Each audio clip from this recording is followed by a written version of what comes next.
ان کی کوشش ایک تھی کہ وہ کسی نہ کسی طریقے سے ڈیڈ باڈیز لیں.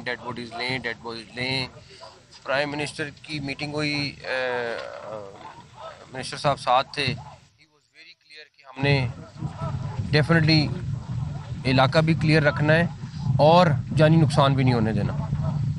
تو ان کی بھی بڑی کلیئر انسٹرکشن ہے, سارا کچھ ہے. اس کے باوجود ہم جو ممکن ہے کر سکتے ہیں کیا ہے. خیر انہوں نے آنا تھا آگے. ایک چیز ان کو کلیئر ہو جائے کہ نہ تو ان کے اس آنے سے کوئی مذاکرات کا سلسلہ شروع ہوگا, نہ ان سے کسی قسم کے مذاکرات ہوں گے. انہوں نے آ کے دیکھنا تھا, دیکھ لیا. اب اگر وہ یہ توقع کریں کہ ان کے ساتھ مذاکرات ہونے, وہ کوئی صورت نہیں ہے. یہ آج ابھی پی ایم کی میٹنگ ہوئی ہے, اس میں بڑا کلیئر کٹ پی ایم کا ڈیسیژن ہے, گورنمنٹ کا ڈیسیژن ہے کہ کوئی مذاکرات ان سے نہیں ہوں گے, کوئی یہ دھرنے والوں سے مذاکرات نہیں ہوں گے. جو جانی نقصان, جو مالی نقصان ہو رہا ہے, پچھلے 2 دن میں ہوا ہے, اس کی ذمہ دار ایک عورت ہیں جن کا نام میں پہلے بھی بتا دیا آپ کو. وہ اولی سولی ذمہ دار ہے, ٹھیک ہے. اس ساری کی ساری فساد کے پیچھے وہ عورت ہے, اور جو ممکن ہوا ہم اس کے اوپر بھی کام کریں گے. وہ منسٹر صاحب آپ کو باقی ڈیٹیل بتائیں گے کہ انہوں نے کیا کیا کیا, کیا سارا کچھ کیا. منسٹر صاحب آپ کو بہت شکریہ جی. میں سب سے پہلے تو آپ کو بتاتا چلوں کہ وزیر داخلہ پچھلے 2 دنوں سے فائرنگ کے درمیان, شیلنگ کے درمیان فرنٹ سے لیڈ کرتے رہے, موقع پہ موجود رہے ہیں. تو یہ بڑی بہادری کی بات ہوتی ہے کہ آپ موقع پہ کھڑے رہیں, اپنی فورس کا مورال بھی بڑھاتے رہیں, جوانوں کو جو ہے وہ موٹیویٹ بھی کرتے رہیں کہ یہاں پہ ایک ہمارے دوست ملک کے سربراہ آئے ہوئے ہیں, یہاں سے چند 100 میٹر کی دوری کے اوپر. ان کی سیکیورٹی کی ذمہ داری, ان کو ایک ویلکم یہاں فیل دینا پاکستان کے اندر, ان کے ساتھ معاہدے کرنا تجارت کے اوپر, سرمایہ کاری کے اوپر, یہ ریاست پاکستان کی ذمہ داری ہے. اب ایک کوشش کی گئی, اب مسئلہ کیا ہے کہ آگے کرتے ہیں ڈھال بنا کے غریب کے بچے کو. اب یہ دیکھیں, یہ شیل ہم موقع سے ہم نے خود اٹھائے ہیں. یہ شیل اس طرف سے فائر کیے جا رہے تھے, یہ بنٹے ہیں جو وہاں سے گلیلوں کے ساتھ جو ہے وہ چلائے جا رہے تھے. ریاست بالکل کمزور نہیں ہے. اگر کسی کا خیال ہے کہ یہ تھوڑے سے شیل مار کے, تھوڑے سے کارتوس چلا کے, تھوڑے سے بنٹے پھینک کے رہا کر لیں گے, آج ان کو وہ پھینٹی یہاں سے چڑھانا ہم نے شروع کی ہے. اور پچھلے 2 چوک پیچھے لے کے گئے, یہ آئے تھے نا کنٹینر پہ چڑھنے کے لیے. میں اس وقت بیٹھا ہوا تھا بیلاروس کے پریزیڈنٹ کے ساتھ, جب یہاں پہ کنٹینر کے اوپر چڑھائی مٹھی بھر شرپسندوں نے کی. اب مجھے یہ بتائیے کس پولیٹیکل پارٹی کا مینیفیسٹو آپ کو یہ اجازت دیتا ہے کہ آپ افغان شہریوں کو اپنی پولیٹیکل پارٹی میں ممبرشپ دیں؟ ہماری پولیٹیکل پارٹی میں تو یہ کام نہیں ہے. ہماری پارٹی میں ممبرشپ لینے کا پہلا جزو یہ ہے کہ آپ پاکستانی شہری ہیں تو آپ کو ممبرشپ ملتی ہے. آپ انڈیا کے شہری ہوں, آپ افغانستان کے شہری ہوں, ہم ممبرشپ نہیں دیتے ہیں پارٹی کی. اب جو بندے اریسٹ کیے ہیں وزیر داخلہ صاحب نے اور ان کی فورس نے, میں ان سے ملا جب یہ کنٹینر کے اوپر سے ان کو گھسیٹتے ہوئے پیچھے ہم لے کے گئے ہیں. ان سے پوچھا ہے کہ بھائی آپ کہاں سے آئے ہو؟ ایک سوات کا دہاڑی دار مزدور تھا, اس نے کہا جی مجھے تو پیسے دیے گئے. دوسرا جو بچہ تھا 16 سال کا, جب اس سے میں نے پوچھا کہ بھائی آپ کہاں سے آئے ہو, وہ پشتو میں اس نے جب جواب دیا تو میرے ساتھ لوگ موجود تھے, انہوں نے ٹرانسلیٹ کیا تو وہ افغانستان سے آیا تھا. اب اس وقت الحمدللہ ریٹ آف دا اسٹیٹ بحال ہے, یہ ایریا سارا کلیئر کیا گیا ہے. جو شرپسند آگے بھیجے تھے, اور اب بی بی کیا کہہ رہی ہے علی امین لیڈ کرو, میں پیچھے آ رہی ہوں. یعنی آپ میں اگر اتنا ہے تو آپ قاسم کو بلائیں, سلیمان کو بلائیں, اپنے بچوں کو, آپ کے پہلے خاوند میں سے بھی بچے ہیں, آپ اپنے پہلے خاوند میں سے بچوں کو بلائیں, ان کو آگے لیڈ کروائیں. غریب کے بچوں کو آگے کرتے ہو یہ چیزیں دے کے کہ جا کے مارو. تو یہ حملہ کیا گیا تھا جس کو پسپا کیا گیا ہے, اور یہ جو چال چلی جا رہی ہے, جس طرح محسن نقوی صاحب نے کہا ہے, کوئی مذاکرات کسی قسم کے نہیں ہے. دیکھیے آپ کے اوپر کیس ہے 190 ملین پاؤنڈ کا, آپ پہ 9 مئی کے کیسز ہیں, عدالتوں میں یہ کیسز ہیں, اس پہ کیا بات چیت کرنی ہے؟ کیا این آر او مانگ رہے ہیں, کیا ڈیل مانگ رہے ہیں, کیا ڈیل دی جا سکتی ہے, کیا این آر او کیا جا سکتا ہے؟ تمام تر کیسز عدالتوں کے اندر, عدالتوں سے رجوع کریں. تو اس کی تو قطعاً اجازت نہیں ہے. اور دیکھیں میں دوبارہ کہوں گا, ریاست کے صبر کو مت آزمائیں. آپ جو چاہتے ہیں نا کہ اسٹریٹ فائرنگ کر کے یہ بی بی آئی خون لینے, یہ بی بی آئی لاشیں لینے, اب اسی لیے کہہ رہی ہے علی امین تم لیڈ کرو, میں پیچھے آ رہی ہوں. میں ان کو دعوت دیتا ہوں نا, آپ فرنٹ پہ آئیں, ہمت کریں کہ آپ بیٹھ کے اتنا پارٹی کے معاملات کو چلاتی ہیں, آپ آگے آئیں, فرنٹ سے لیڈ کریں, آئیں, ہم ڈی چوک میں کھڑے ہیں اور کنٹینر کے پیچھے نہیں کھڑے ہیں, ہم کنٹینر کے آگے کھڑے ہیں. اور انٹیریئر منسٹر نے لیڈ فرام دا فرنٹ کیا ہے. اور ایک جو بار بار بات ہو رہی ہے نا, بڑا آسان ہے, گولی چلانا سب سے آسان کام ہے, ایک چھٹا مارے تو یہاں پہ صفایا ہو جائے. مگر یہ ریاست پاکستان ہے, ہم تشدد کا جواب بالکل دے رہے ہیں اور سختی سے دے رہے ہیں, مگر کوئی اس صبر کو آزمائے نہ. ہم ان کو لاشیں نہیں دینا چاہتے, نہ دیں گے.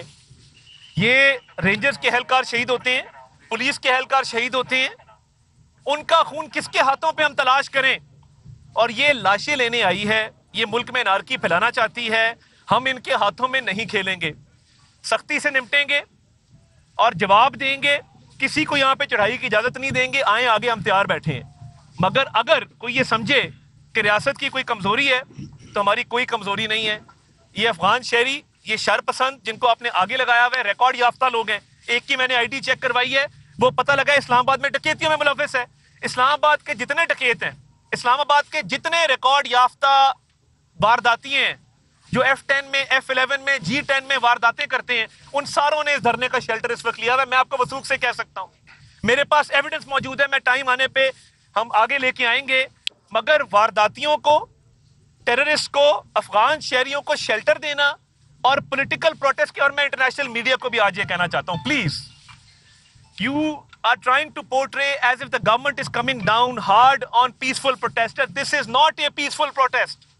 I have in my hand shells of tear gas. I have in my hand marbles which are being pelted upon the police personnel and the rangers. I would like to request you that this is a political rhetoric which they are playing upon.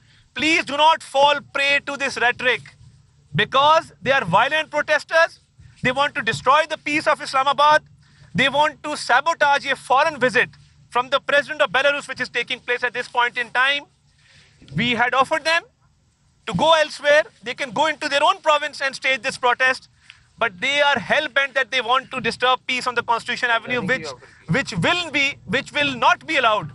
The Interior Minister had offered to hold this protest at Sangjani. It would have been a peaceful protest. We would have provided security. We would have made the arrangements for this peaceful protest. But why is it that they are insistent on holding this protest at D Chowk? Because they want to destroy the peace of Pakistan. They want to vandalize public and private property and cause damage to life and property of private citizens. And they have amongst them Afghan citizens, terrorists, dacoits, robbers, all kind of people who are wanted by the law enforcement agencies have joined their protest. تو یہ پرامن protest نہیں ہے. اور جو لوگ سمجھتے ہیں کہ اتنا آسان ہے کہ یہاں پہ لاشیں گرا دیں, لاشیں نہیں گرائی جائیں گی, مگر سختی سے نمٹ رہے ہیں. دوبارہ آ کے دکھائیں, ہم کھڑے ہیں, بھرپور جواب دیں گے اور کسی کو کانسٹیٹیوشن ایونیو کا رخ نہیں کرنے دیں. سر یہ بتائیے گا کہ پاکستان تحریک انصاف جو ہے وہ چڑیا پر بھی نہیں مار سکے گی اسلام آباد میں بڑے بڑے کنٹینر, بڑے بڑے کھڈے کھود کر مٹی پھیلائے گی, اس کے باوجود پہنچ گئے سفر. سر سن لیں, نہیں, پہلے آپ کو میں بریک کر دوں. ہم نے کوئی کھدائی نہیں کی اس دفعہ. کوئی ایک کھڈا دکھا دیں جہاں پہ اسلام آباد میں ہوا ہو کے روکنے کے لیے کھڈا, تو پہلی بات تو یہ ٹھیک ہے سر. جو مٹی پڑی ہوئی ہے سر بلو ایریا کے پاس ساری کنٹینر. دوسرا سر یہ سفر کر رہے ہیں اسلام آباد کے سیکٹر G6 کے لوگ, پولی کلینک میں جو لوگ ایڈمٹ ہیں وہ سفر کر رہے ہیں, F6 کے لوگ سفر کر رہے ہیں. کب تک یہ میلہ لگا رہے گا, اس حوالے سے بتا دیں, شہری یہ جاننا چاہتے ہیں. پہلی بات یہ کہ میں آئی تھنک پچھلے ایک ہفتے سے منسٹر صاحب, پچھلے ایک ہفتے سے ہم خود کہہ رہے ہیں ہم نہیں اسلام آباد کے شہریوں کو تنگ کرنا چاہتے. اتنے ساری چیز کے باوجود آج بھی موبائل سروس چل رہی ہے. جو اسلام آباد کے راستے پچھلی دفعہ بلاک ہوئے تھے وہ والے اس طرح راستے بلاک نہیں ہوئے. ساری چیز کے باوجود ہم جہاں تک ہو سکتا ہے ریلیف دینے کی کوشش کریں, لیکن آپ کے سامنے مجبوری ہے. ان کے ہاتھ میں ویپنز ہیں, ان کے ہاتھ میں غلیلے ہیں, ان کے ہاتھ میں ہر طرح کی چیز ہے. اور جو منسٹر صاحب نے بھی کہا, یہ بات کوئی ایسی بات نہیں ہے کہ ہم صرف سیاسی طور پہ کہنا چاہ رہے ہیں کہ جی یہ لاشیں دیکھنا چاہتے ہیں. پریکٹیکلی میں آپ کو بتا رہا ہوں, میں نے 2 دن میں جو وٹنس کیا ہے, ہر چیز سے مکرتے ہیں, ہر چیز سے لیفٹ رائٹ ہوتے ہیں. ان کی جو انٹینشن ہے میں آپ کو بتا نہیں سکتا, بٹ وقت آنے پہ آپ نے خود دیکھ لی آج آئے تھوڑی دیر کے لیے، آپ نے دیکھا کس طریقے سے آئے، کیا کیا سارا کچھ. تو یہ بات نہیں ہے کہ ہم اسلام آباد کے شہریوں کے لیے احساس نہیں ہے، ہمیں احساس ہے. ہم جتنی ممکن ہو سکتا ہے ان کو فیسلٹی دینے کی کوشش کریں، لیکن کیا کریں. ایک میں ایڈ کر دوں جو بندے گرفتار کیے گئے ہیں اس پہ انٹیریئر منسٹر صاحب کے حکم پہ پرچے درج ہو گئے ہیں. اور دیکھیں یہ اب بیل نہیں ہوگی. جو بندے ہم نے آپ گرفتار کیے ہیں تو ڈی چوک سے گرفتار کیے ہیں، اور جو مزید بھی آئے گا، ہم نے وعدہ کیا تھا گرفتاریوں کا، گرفتار ہوئے ہیں، مگر افغان شہری کے اوپر ہم ایڈیشنل جو ہے وہ باقاعدہ دفعات لگا رہے ہیں تاکہ آئندہ کوئی غیر ملکی جو ہے وہ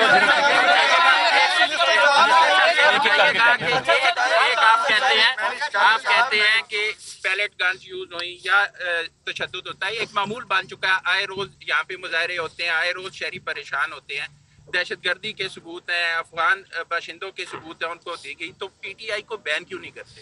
دیکھیں بات یہ ہے، اس کا ایک پروسیجر ہے، اس کا ایک ریفرنس جاتا ہے سپریم کورٹ کے اندر آرٹیکل 6 کے تحت، باقی آرٹیکلز کے تحت. وہ پروسیجر جب وقت آئے گا، کوئی فیصلہ ہوگا، اس کو فالو کر لیا جائے گا. مگر دیکھیے ہماری کوشش کیا تھی کہ ایک پروونشل گورنمنٹ ہے، کرم کے اندر 50 لاشیں پڑی ہیں. تہران ٹائمز نے فرنٹ پیج کی خبر لگائی ہے، ان کے کان پہ جوں نہیں رینگتی ہے. کیا انہوں نے کرم کے لوائقین کے ساتھ کوئی پیکج اناؤنس کیا ہے، یا وہاں پہ کہا ہے کہ ہم آر پی او کو بلاتے ہیں، ہم ڈی آئی جی کو بلاتے ہیں، ہم بیٹھتے ہیں، ان سے بات چیت کرتے ہیں؟ صوبے میں آگ لگی ہوئی ہے، جوانوں کی لاشیں ہم اٹھا رہے ہیں، افسروں کی لاشیں ہم اٹھا رہے ہیں. تو دیکھیں 18ویں ترمیم کے بعد کیا صوبائی law and order primary responsibility صوبائی حکومت کی نہیں ہے؟ یہ صرف یہ ہے کہ آپ گاڑی پہ ناچ گانا کریں، یہاں پہ آ کے گاڑی کی چھتوں پہ چڑھ کے بڑکے مارے وفاق کے اوپر. اپنے گھر میں آگ لگی ہو اور آپ دوسرے کے گھر میں آگ لگانے کی کوشش کریں تو اس کا انجام کبھی بھی اچھا نہیں.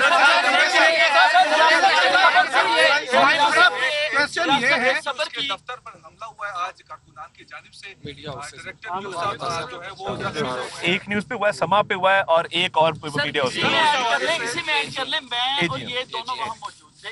ریاست پر آپ حملے کی بات کر رہے ہیں، صبر کی بات کر رہے ہیں. سر صبر کب پیمانہ لبریز ہوگا؟ جب پارلیمنٹ میں گھس جائیں گے، ڈی چوک تک آ چکے. ہم نے کالعدم تنظیموں کو بھی اس طرح سے نہیں دیکھا کہ وہ دفاتر میں گھس کے لوگوں کے تشدد کریں. میں اور یہ آدھا گھنٹہ واش روم میں رہے جی، وہاں پر خود کو بچائے محصور رہے. ایک نیوز پر حملہ ہوا، سما نیوز پر حملہ ہوا، 365 پہ ہوا، جیو پہ ہوا. سر جو معاملہ ہے وہ صبر کب آپ کا لبریز ہوگا؟ دیکھیں یہ جو لوگ اس میں ملوث ہیں ان کی C C T V footage obtain کی جائے گی. آپ بھی ہماری اس میں مدد کریں گے، ان کو کیفر کردار تک پہنچایا جائے گا. بچے گا کوئی نہیں. آج میں نے دیکھا نا، رو رہے تھے ادھر جو بندے گرفتار ہوئے ہیں، رو رہے تھے. اب رونے کا کیا فائدہ کہ جب آپ نے تمام حدیں پار کی، اس کے بعد آپ کی گرفتاری عمل میں آئی، اب آپ رو رہے ہیں. تو یہ میں اس پہ ان کی خباثت کی انتہا یہ ہے کہ وہ رینجرز کے جوان شہید ہوئے اور انہوں نے سوشل میڈیا پہ چلایا کہ وہ رینجرز کے جوان تو اپنی گاڑی میں خود کچلے گئے. اس کے بعد سارے چینلز نے منسٹر صاحب نے سارا کو بریف کیا، وہ سی سی ٹی وی دکھائی. آپ ان کی خباثت کی انتہا دیکھ سکتے ہیں کہ وفاقی وزیر داخلہ محسن نقوی اور وفاقی وزیر اطلاعات عطا تارڑ میڈیا سے گفتگو کر رہے ہیں، اور ان کا کہنا ہے کہ دھرنے والوں سے کسی صورت مذاکرات نہیں ہوں گے.